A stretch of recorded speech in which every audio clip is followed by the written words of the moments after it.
객체지향 프로그래밍이라고 하는 것을 설명드리기 위해서 어떤 배경에서 객체지향 프로그래밍이라고 하는 개념이 나오게 됐나라고 하는 그 배경을 설명드리기 위해서 코드들을 좀 만들어 봤습니다. 코드 자체를 너무 신경 쓰지는 마시고요. 그 개념을 좀 이해하시면 될 것 같아요. 왜 객체지향 프로그래밍이라고 하는 게 만들어졌을까라고 하는 그런 거를 좀 생각해 보시면 될 것 같고요. 자, 다시 한번 정리를 좀 하도록 하겠습니다. 자, 우리가 데이터들을요, 딕셔너리로 만들 수가 있어요. 네, 키와 밸류를 갖는 형태로 학생이라고 하는 객체를 만들어낼 수가 있어요. A라고 하는 이름을 가지고 있는 학생이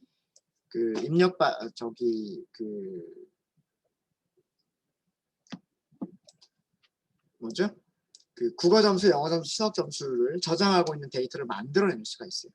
그 다음에 B라고 하는 학생이 가지고 있는 국어 점수, 영어 점수, 수학 점수를 데이터로 만들어낼 수가 있어요. 이렇게 딕셔너리로 데이터를 만든 다음에 그 딕셔너리의 키값들을 이용해서 우리가 기능들을 만들어낼 수가 있어요. 함수로 만드셔도 되고, 뭐 함수가 아니라 뭐 코드를 사용해서 만드셔도 되고. 근데 여기서 문제점은 딕셔너리의 키라고 하는 것은 중복되지만 않으면 되기 때문에 뭐 알파벳 검사라든가 대소문자 구별이라든가 이런 것도 신경 안 쓴단 말이에요. 그래서 만약에 키 값이 한 글자라도 다르게 되면 우리가 반복문을 통해서 만들었었던 그런 기능들이 제대로 동작하지 않을 수가 있어요. 그래서 모든 거를 다 함수로 만들면 그런 오류들을 제거할 수 있지 않을까라는 생각을 하게 된 거예요. 그래서 함수를 만들었어요.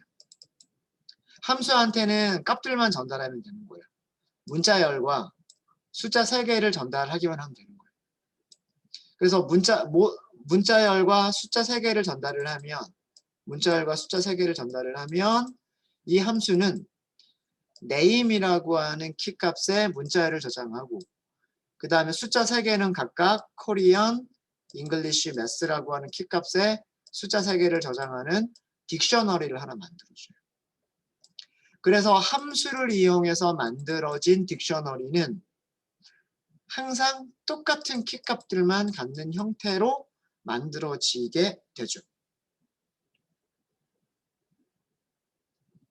그래서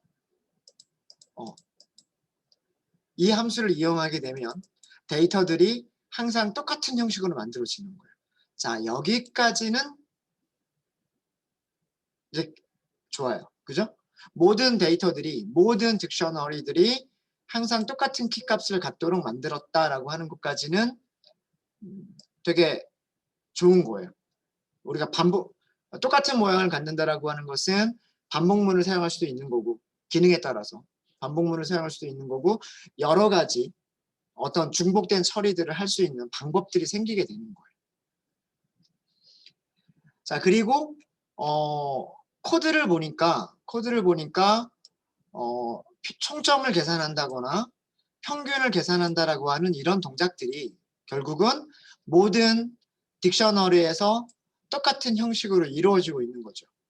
모든 딕셔너리에서 코리안이라고 하는 키값, 잉글리쉬라고 하는 키값, 매스라고 하는 키값을 가지고서 점수들 3개를 뽑아서 다 더해주면 총점인 거고, 그리고 그 계산된 총점을 3으로 나눠주면 평균인 거고, 이렇게 모든 딕셔너리에서, 스튜던트라고 하는 모든 딕셔너리에서 똑같은 동작들이 일어나고 있단 말이에요.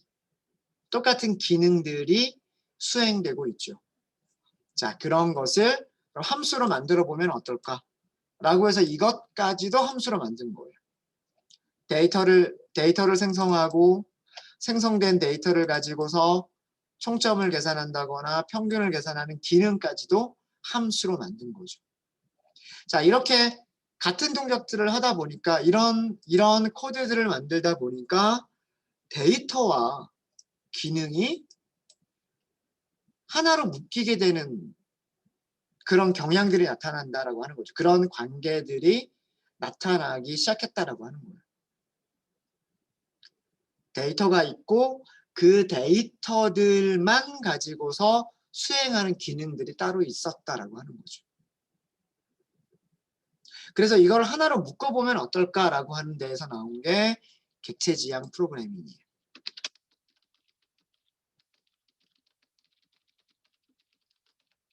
아까 제가 OOP라고 썼었죠. OOP.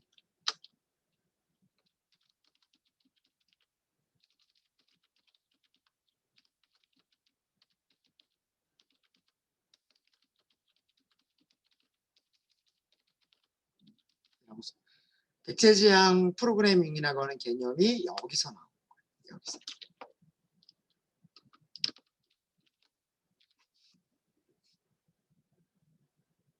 몇 가지 용어들을 좀 정리를 좀 먼저 하도록 할게요. 몇 가지 용어를 정리를 좀 하면 객체라고 하는 용어가 있어요. 객체. 영어로는 오브젝트라고 얘기를 합니다. 오브젝트. 오브젝트는 우리가 소프트웨어로 구현할 대상이라고 생각하시면 돼요.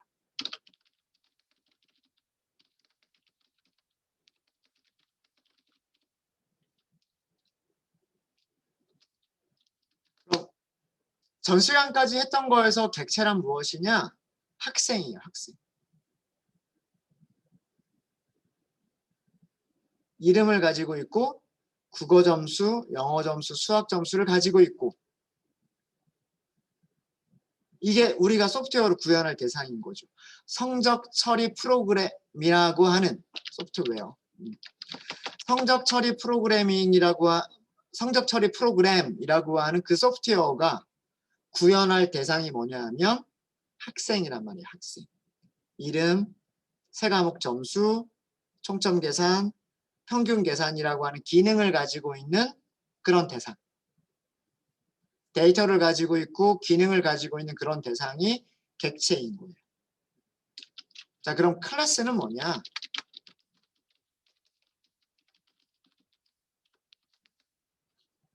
클래스란 객체를 구현하기 위한 설계도라고 생각하시면 돼요.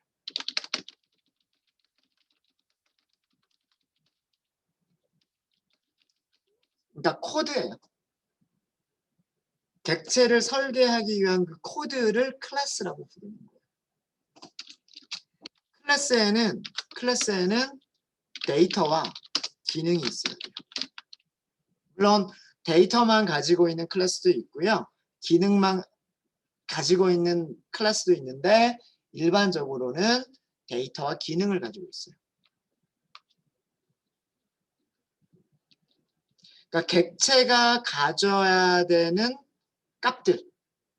예를 들어서 학생이라고 하는 객체가 가져야 되는 데이터가 있을 거 아니에요. 학생이라고 하는 객체가 가져야 될 데이터는 이름과 국어 점수와 영어 점수와 수학 점수란 말이에요. 객체가 가져야 될 데이터. 이 데이터를 뭐라고 부르냐면 속성이라고 불러요. 속성. 어트리뷰츠라고 부릅니다. 그리고요. 그 객체가 가져야 되는 기능. 학생에서는 평균을 계산할 수 있어야 된다. 학생 한 명의 총점을 계산할 수 있어야 된다라고 하는 기능이 있어야 되죠. 그 기능을 메서드라고 불러요.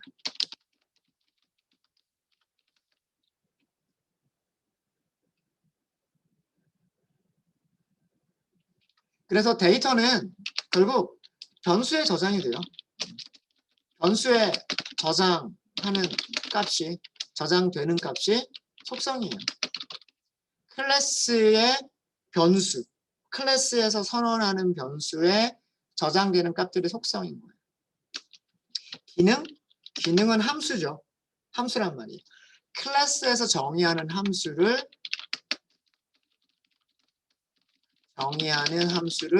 메서드라고 부르는 거예요. 제가 아마 리스트가 가지고 있는 메서드, 딕셔너리가 가지고 있는 메서드 그러면서 메서드라고 하는 용어를 썼던 적이 있을 거예요. 그러면서 메서드는 함수와 같은 거라고 생각하세요 라고 말씀을 드렸었죠. 약간의 차이는 있지만 함수와 거의 비슷한 거라고 생각하면 됩니다 라고만 말씀을 드렸었을 거예요. 네. 근데 이제는 우리는 메서드를 함수와 구별할 수가 있어요. 함수란 그냥 함수 단독으로 define 하고서 단독으로 설계하는 함수를 함수라고 부르는 거고요. 메서드는 클래스 안에서 설계하는 구현하는 함수를 메서드라고 부르는 거예요. 그러니까 함수가 더 큰 개념인 거예요. 함수라고 하는 것은 기능을 정의하는 코드. 기능을 정의하는 코드는 단독으로 정의할 할 수도 있고 클래스 안에서 정의를 할 수도 있어요. 그래서 클래스 안에서 정의하는 함수를 특별하게 메서드라고 부르는 거예요. 그래서 메서드는 함수라고 불러도 돼요. 모든 함수가 메서드는 아니지만 모든 메서드는 함수다라고 얘기할 수가 있어요. 그래서 메서드는 함수다라고 생각하셔도 됩니다. 자, 그 다음에 또 있어요. 또 어려운 용어들이 또 있어요. 인스턴스라고 하는 용어가 있어요. 인스턴스란 설계도인 클래스에 따라서 클래스를 가지고 설계도인 클래스에 따라서 메모리에 구현된 객체를 인스턴스라고 불러요. 메모리에 만들어진, 생성된이라고 할까요? 메모리에 생성된 객체를 인스턴스라고 부르는 거예요.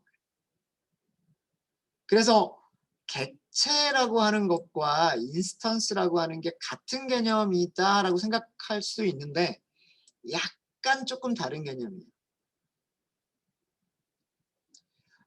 이거는 비유를 하자면 학생이라고 하는 거는 객체예요. 학생이라고 하는 건 오브젝트가 되는 거고요. 우리가 소프트웨어로 만들 대상이 되는 거예요. 우리가 아직 클래스를 코드로 만들어 보진 않았지만 학생이라고 하는 객체를 만들어내기 위해서 필요한 소스 코드, 그게 객체 클래스고요. 그럼 인스턴스라는 건 뭐냐? 실제로 메모리에 생성됐다라고 하는 게 중요한 거예요. 학생이라고 하는 거는 머릿속에 있는 추상적인 개념이에요. 학생에는 여러 명의 학생들이 있겠죠. A라고 하는 학생도 있을 거고 B라고 하는 학생도 있을 거고 C라고 하는 학생도 있을 거랍니다. 학생 A라고 하면 이거는 인스턴스인 거예요. 학생 A는 국어 점수가 90점이고 영어 점수 80점이고 수학 점수 70점이다. 이거는 메모리에 만들어져 있는 거죠. 실제로 눈에 보이는 실체가 되는 거잖아요. 그죠? 이름을 가지고 있고 그 학생이 시험 본 점수들을 가지고 있는 실체란 말이에요. 그 실체를 인스턴스라고 부르는 거예요. 학생은 이름을 가지고 있고 국어 점수와 영어 점수와 수학 점수를 저장하고 있다라고 하는 거는 추상적인 개념이에요. 그 추상적인 개념을 오브젝트라고 부르는 거고요. 그 추상적인 개념을 코드로 구현한 게 클래스예요. 근데 실제로 이름을 갖고 있고 각각의 점수들을 가지고 있는 것은 인스턴스라고 부르는 거예요. 인스턴스. 세 가지 용어 구별하실 수 있으셔야 됩니다. 오브젝트, 클래스, 인스턴스를 구별하실 수 있으셔야 돼요. 그리고 마지막으로 용어 하나만 더 정리를 할게요. 인스턴스 생성. 영어로는 instantiate라고 얘기를 합니다. 클래스의 객체를 메모리에 생성하는 과정.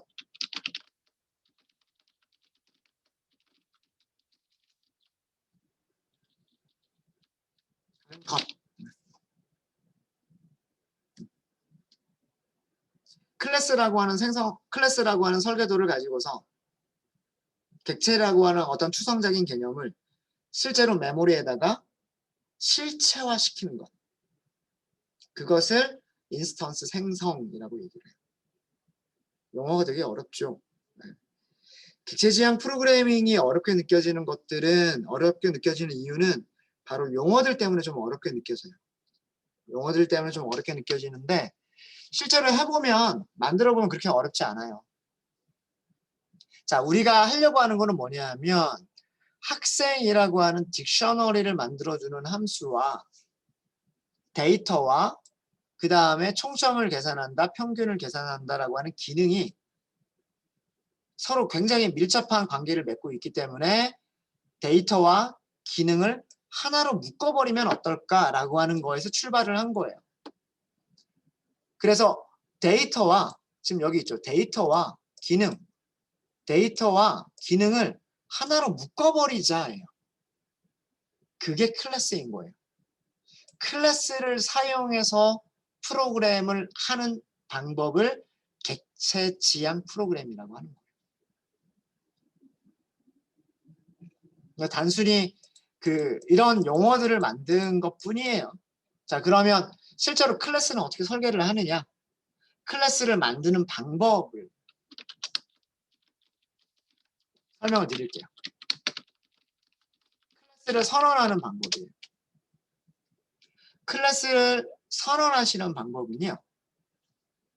클래스를 선언하시는 방법은요. 우선 클래스라고 하는 키워드를 먼저 사용을 해요.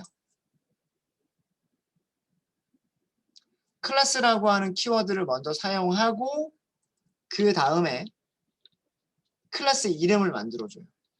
클래스 이름을 만드실 때에는 보통 대문자로 시작합니다. 파이썬에 이거는 관습이에요. 파이썬에서 관습인데 변수 이름과 함수 이름은 소문자로 시작을 하고요. 그러니까 전부 소문자로만 만들어요. 대문자 없이 소문자로만 만드는 것을 관습으로 해요. 보통. 관습으로 하고 클래스 이름은 대문자로 만드는 경우가 대부분이에요. 반드시 그런 건 아닙니다. 반드시 그런 건 아니지만 보통은 그렇게 만듭니다. 보통은.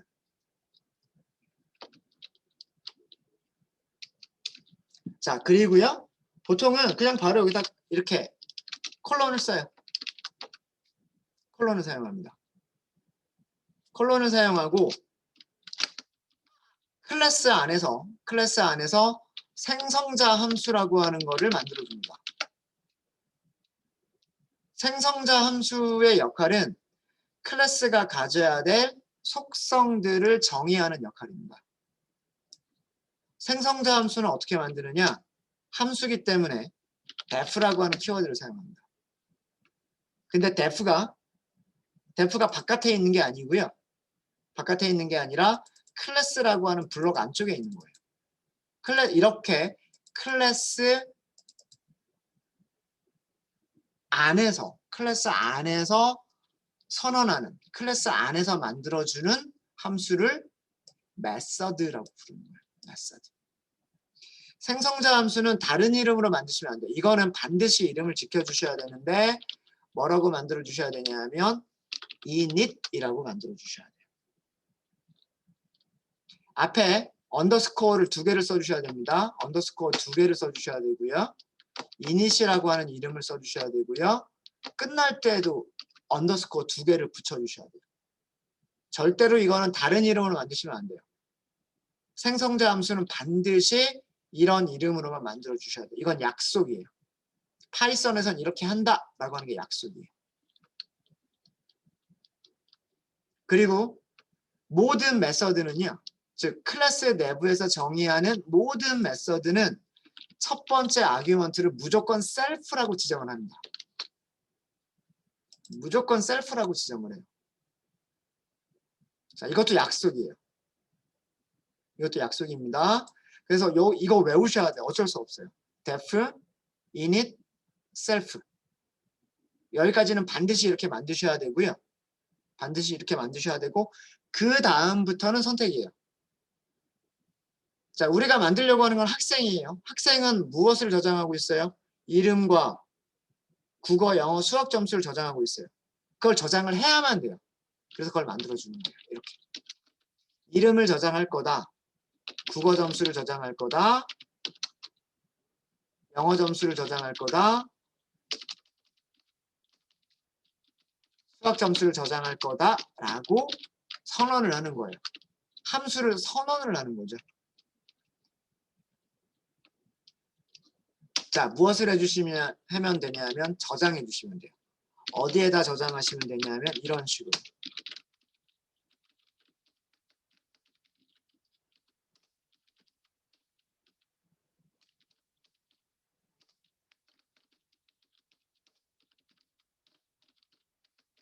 문법이 좀 복잡합니다. 문법이 좀 복잡해요.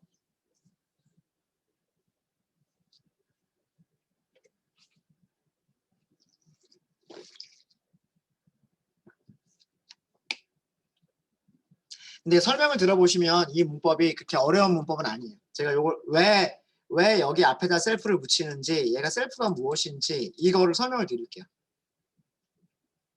그 설명을 들으시면 이 코드가 이렇게 어려운 코드가 아니다라고 하는 게 이해가 되실 거예요.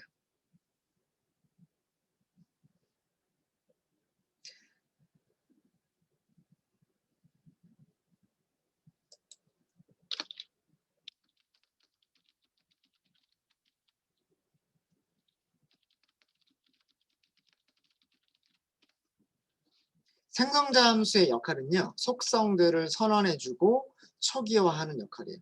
여기서 속성이라고 하는 건 제가 위에서 정리해드렸죠. 위에서 정리한 용어예요.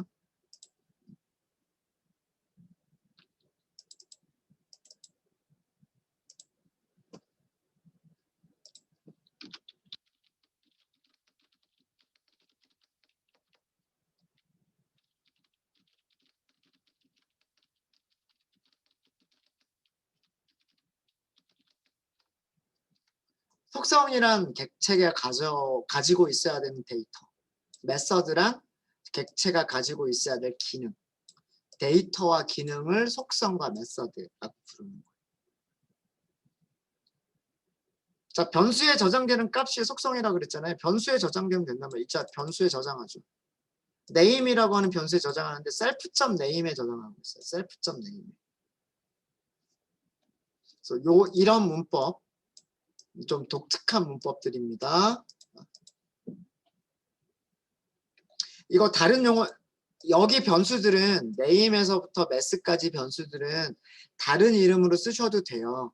근데 셀프는 절대로 다른 이름을 쓰시면 안 돼요. 항상 셀프라고 하는 그런 어떤 특별한 의미를 가지고 있기 때문에 셀프는 다르게 쓰시면 안 돼요. 그리고 순서도 되게 중요해요. 순서도 셀프는 뒤쪽에 나오면 안 돼요. 항상 첫 번째로 나오는 게 셀프여야 돼요.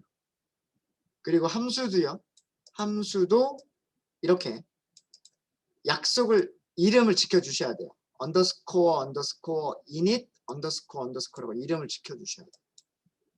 자, 이게 클래스를 만드시는 방법이에요. 간단한 클래스를 만드시는 방법. 기능 없이 속성만 가지고 있는 클래스를 만드는 방법이에요. 자, 실행해 보시고요. 자, 그러면 클래스를 어떻게 사용하는 거냐? 클래스를 사용하는 것은 인스턴스를 생성하기 위한 목적이에요.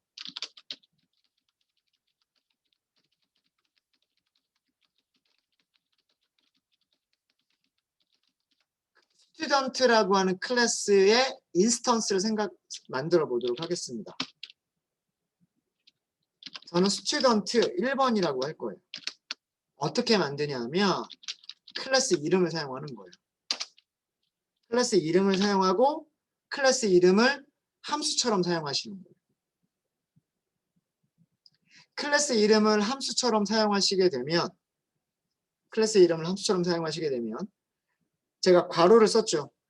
괄호를 쓰자마자 주피터 노트북, 콜앱 노트북은 힌트를 보여주죠. 뭐라고 힌트를 보여줍니까? init 함수를 보여줘요. 이상하죠? 저는 스튜던트라고 하는 함수를 호출하겠다고 했어요. 그런데 여기서 보여주는 힌트는 무엇을 보여주고 있죠? init이라고 하는 함수의 힌트를 보여주고 있어요. student라고 하는 클래스가 가지고 있는 init 함수를 보여주고 있단 말이에요. 자, 이렇게 그 클래스의 이름을 함수처럼 호출하는 것, 이게 생성자 함수예요.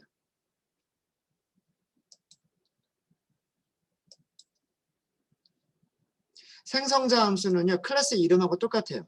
그 생성자 함수를 호출하게 되면, 클래스에서 정의된 init 메서드가 호출이 됩니다. 그 init 메서드에서 이런 작업들이 일어나게 돼요.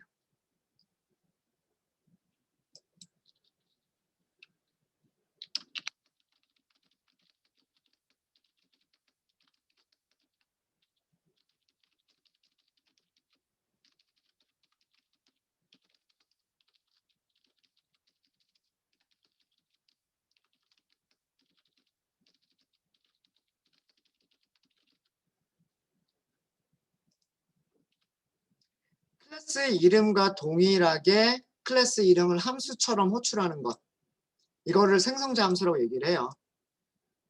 클래스 이름과 동일합니다. 생성자는 클래스 이름과 동일해요. 생성자를 호출하게 되면 그 클래스가 가지고 있는 init 메서드가 자동으로 호출이 돼요. 그러니까 얘가 호출이 되는 거예요. 얘가. 자, 그러면 이 코드는 실행이 될 수 있을까요? 실행이 될 수 없을까요? 자, 우리가 공부했었던 함수만 생각해 보세요. 함수를 생각해 보면 여기 있는 코드가 실행이 될 수 있을까요? 실행이 될 수가 없을까요? 얘는 뭐랑 똑같은 거예요? 얘는 init하고 똑같은 거예요. init은 매개 변수 몇 개 가지고 있죠? 파라미터 몇 개 가지고 있죠? 파라미터 4개 가지고 있어요.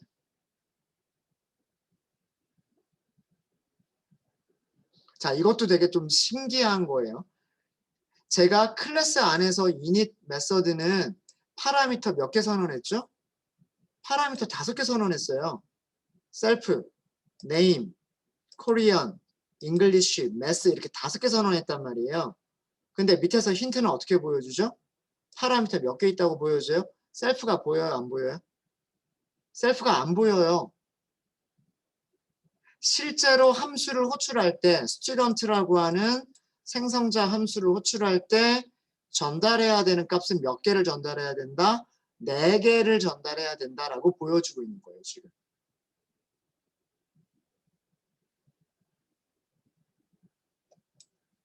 그런데 여기서는 아규먼트를 전달했어요? 전달하지 않았어요? 전달하지 않았어요. 그럼 이거 에러 나는 거예요. 자, 실행하니까 에러 났죠. 그러면서 에러 메시지의 내용을 보여주고 있어요. 에러 메시지의 내용이 뭘까요? init 함수는 4개의 반드시 필요한 포지셔널 아규먼트가 있습니다. 라고 되어 있죠. 그게 뭐다? name, Korean, English, and math. name, Korean, English, and math까지가 4개의 required, 반드시 필요한 순서대로 전달해야 될 아규먼트다라고 하는 거예요. 근데 그게 없다. 전달하지 않은 거예요. name 전달하지 않았고, Korean 전달하지 않았고, English 전달하지 않았고, math 전달하지 않은 거예요. 그럼 이 코드가 에러가 없도록 하려면 어떻게 하면 될까요? name에다가 전달하면 되잖아요. name이라고 하는 파라미터에 OSM이라고 할까요? OSM이라고 하는 학생을 만든 거예요, 지금. 국어 점수 넘길까요? 국어 점수 100점이에요. 영어 점수 넘길까요? 영어 점수 100점이에요. 수학 점수 넘길까요? 수학 점수도 100점이에요. 뭐 이렇게 한번 넘겨보죠. 자, 이렇게 하면 클래스가 만들어지는 거예요. 자, 뭐가 만들어졌는지 프린트 한번 해볼까요? student 1번이라고 하는 걸 출력해보죠. 뭐가 이제는 에러가 없죠. student 오브젝트래요. 그 다음에 뭔가 이상한 숫자가 나와요. at이라고 하는 건 뭔가요? at. 우리가 보통 주소 영어에서 어디에라고 하는 거를 얘기할 때, 장소를 얘기할 때 at이라고 하는 키워드를 사용하죠. 그러니까 어디 주소에 라고 할 때 at이라고 하는 전치사를 쓴단 말이에요. 자, 이거 뭐라고 생각하시면 되냐 하면 주소값이에요. student라고 하는 객체가 생성되어져 있는 메모리 주소. 메모리에 객체가 만들어졌으니까 메모리에 만들어져 있는 객체를 우리는 뭐라고 부르는 거예요? 인스턴스라고 부르는 거예요. 인스턴스를 생성했죠? 인스턴스를 생성하는 과정을 instantiate라고 얘기를 하는 거예요. 바로 이 두 번째 코드. 두 번째 코드가 인스턴스를 생성하는 과정인 거예요. 인스턴스를 생성을 했으니까 생성된 객체가 변수에 저장이 되는 거예요. 자, 도대체 무슨 일이 일어난 걸까요? 라고 하는 거를 지금부터 설명을 드릴게요.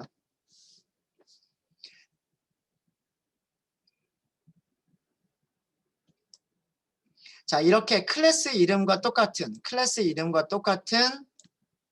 함수를 생성자 함수라고 얘기를 합니다. 이것도 정리를 좀 하고 넘어갈까요? 여기에서 용어를 하나만 더 정리를 하고 넘어갈게요.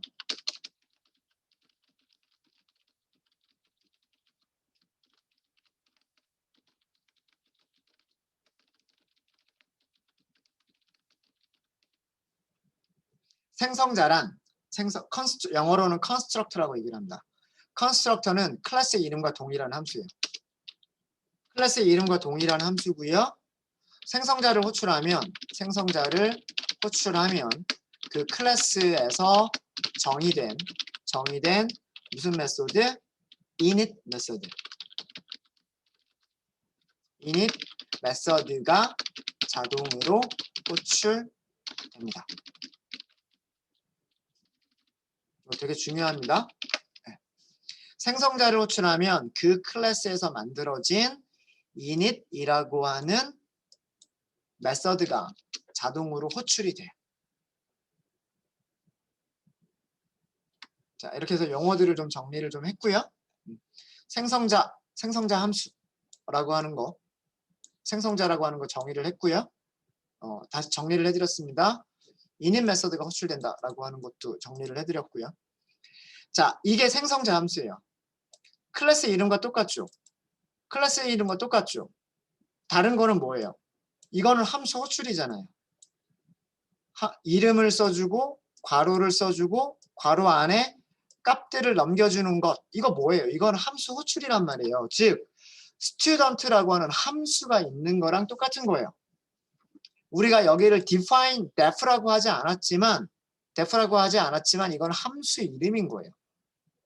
클래스를 만들게 되면 생성자라고 하는 함수도 자동으로 만들어지게 되는 거예요. 근데 그 자동으로 만들어진 함수가 누구를 가리키는 거다? init을 가리키는 거다라고 하는 거예요.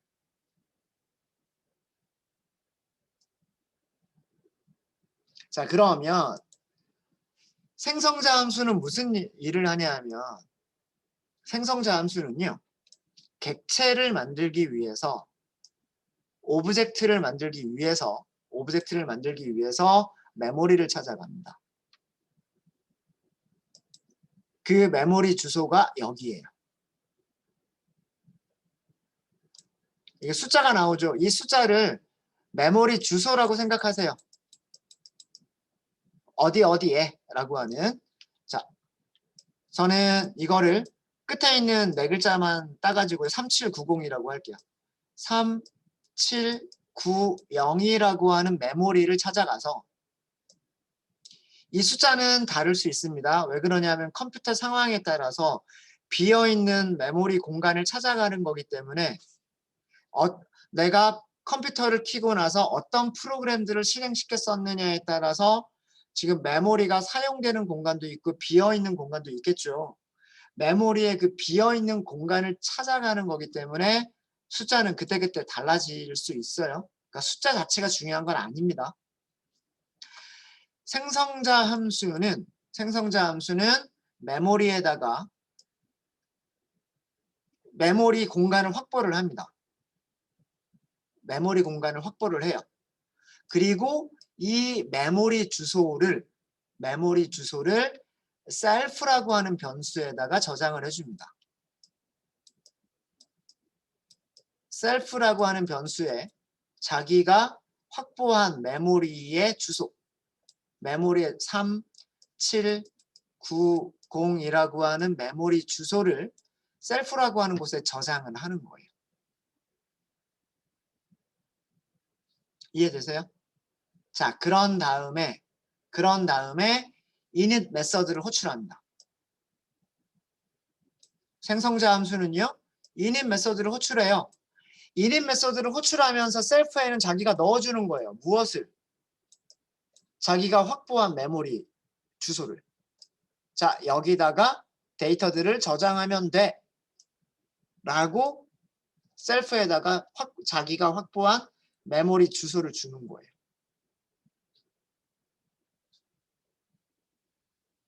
자, 그러면은 이제 셀프가 무엇인지는 이해가 되셨죠? 자, 그러면 셀프 점이라고 하는 거는 제가 점은 지난주에도 굉장히 여러 번 말씀드렸죠. 점이라고 하는 걸 무엇이라고 생각하자? 가지고 있는, 누구누구가 가지고 있는 이라고 생각하시면 된다 그랬죠. 셀프가 가지고 있는 이란 뜻이야. 셀프가 가지고 있는. 이해되세요? 셀프가 가지고 있는이니까 이 메모리가 가지고 있는 변수란 뜻이에요. 이 메모리 공간 안에 무슨 변수를 만드는 거냐 하면 name이라고 하는 변수를 만드는 거예요. 이 name이라고 하는 변수에다가 값을 저장을 하는 거예요. 등호는 뭐 하는 거죠? 등호는 오른쪽에 있는 값을 왼쪽에 있는 변수에 저장하는 거란 말이에요. 셀프가 가지고 있는 name이라고 하는 변수에 name 값을 저장해요. 이 name은 뭐예요? 아규먼트예요. 아규먼트. 즉 100이라고 하는 값이 name으로 전달이 된 거죠. 100이라고 하는 값을 죄송합니다. 100이 아니죠. 네. 순서대로 전달이 돼야 되는데 오셈이라고 하는 값이 여기 name에 온 거란 말이에요. 그 오셈이라고 하는 값을 셀프가 가지고 있는 name이라고 하는 변수에 저장을 한 거예요. 코드 이해되십니까?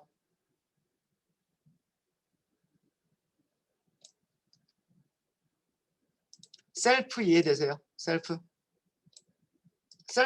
name이라고 하는 거 이해되세요? 셀프는 생성자가 찾아간 생성자가 확보한 메모리의 주소예요. 그러면 첫 번째 코드는 init 메서드에서 첫 번째 코드는 무슨 뜻이냐면 그 메모리에 생성된 변수 이름인 거예요. self라고 하는 곳에 생성된 변수 점 가지고 있는 이 메모리가 가지고 있는 이란 말이에요. 가지고 있는 변수 이름. 그 변수에 무엇을 저장하겠다? 전달받은 아규먼트를 저장하겠다예요. 전달받은 아규먼트가 뭐예요? 오셈이란 말이에요. 여기에 오셈이 저장이 되는 거예요. 그 다음 줄은 뭐 하는 거예요? 그 다음 줄은 그 메모리에 국어 점수라고 하는 변수를 만들어서 국어 점수에는 무엇을? 전달받은 아규먼트를 저장하겠다예요. 세 번째는 그 메모리에 English라고 하는 변수를 만들어서 점수 저장하겠다예요. English. 네 번째는 그 메모리에 math라고 하는 변수를 만들어서 전달받은 아규먼트를 저장하겠다. math 100점 하고 저장하겠다는 얘기. 자, 이제 코드가 다 이해가 되셨습니까? 생성자 함수라는 거 이해되셨어요? 생성자 함수가 불리면 init이라고 하는 게 어떻게 동작하는 건지 아시겠어요? 셀프는 우리가 값을 전달하는 게 아니에요. 개발자가 값을 전달하는 게 아니에요. 왜? 컴퓨터의 메모리에 주소가 몇 번지 주소가 있는지 어떻게 알아요? 개발자는 몰라요. 우리가 그거를 신경 쓰면 안 돼요. 그죠? 그냥 파이썬이라고 하는 프로그램이 자기가 알아서 메모리를 확보를 하고 그 메모리에 변수들을 만들어서 값들을 저장할 수만 있으면 된단 말이에요. 그런 것까지 개발자가 일일이 다 고려할 수는 없어요. 셀프는 누가 하는 거다? 생성자가 알아서 만들어주는 거다. 생성자가 알아서 확보하는 메모리다라고 하는 거예요. 그래서 얘는 우리가 전달하는 게 아니에요. 함수를 호출할 때, 생성자를 호출할 때 셀프는 전달하는 게 아니에요. 그래서 student라고 하는 그 힌트를 보면 init이라고 하는 함수까지는 우리가 만든 함수랑 똑같은데 아규먼트가 하나가 없어요. 여기는 셀프가 있지만 뒤쪽에 있는 거 4개만 보인단 말이에요. 그 이유가 왠지 아시겠죠? 셀프라고 하는 곳에는 뭐가 저장되는 거고 생성자가 확보한 메모리가 저장이 되는 곳이고 그 메모리는 우리가 init한테 전달해주니 어디에 만들어라 라고 우리가 전달하는 게 아니라 자동으로 확보가 되게끔 하는 거기 때문에 이거는 우리가 전달하는 게 아니에요. 하지만 얘는 있긴 있어야 돼요. 그래야 생성자가 메모리를 확보하고 확보한 메모리를 여기에 자동으로 넘겨줄 거기 때문에 메모리가 확보가 되면 그 메모리에 name, Korean, English, Math를 만드는 거예요. 자, 그러면 이름 출력해 볼까요? 이름은 어떻게 출력이 가능하냐면 스튜던트 1번이죠. 점 찍어보세요. 점. 스튜던트 1번은 어떤 속성들을 가지고 있어요? name이라고 하는 속성을 가지고 있어요. 코리안 국어 점수라고 하는 속성을 가지고 있어요. English 영어라고 하는 속성을 가지고 있어요. Math 수학 점수라고 하는 속성을 가지고 있어요.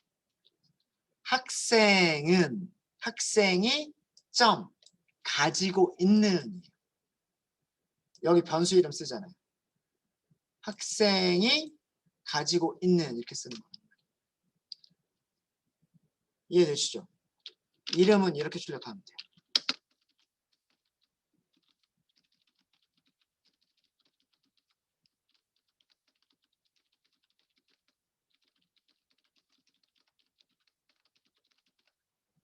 여기 있는 거를 굳이 풀어서 쓰자면 스튜던트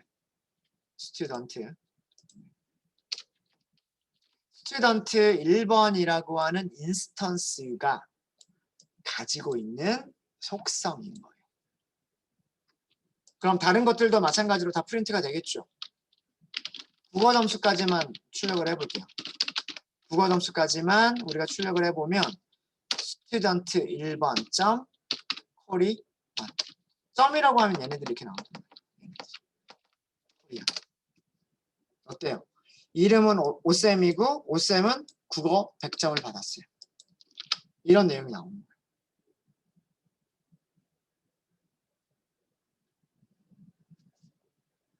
자, 이제 생성자와 init이라고 하는 메서드의 관계 이해가 되십니까?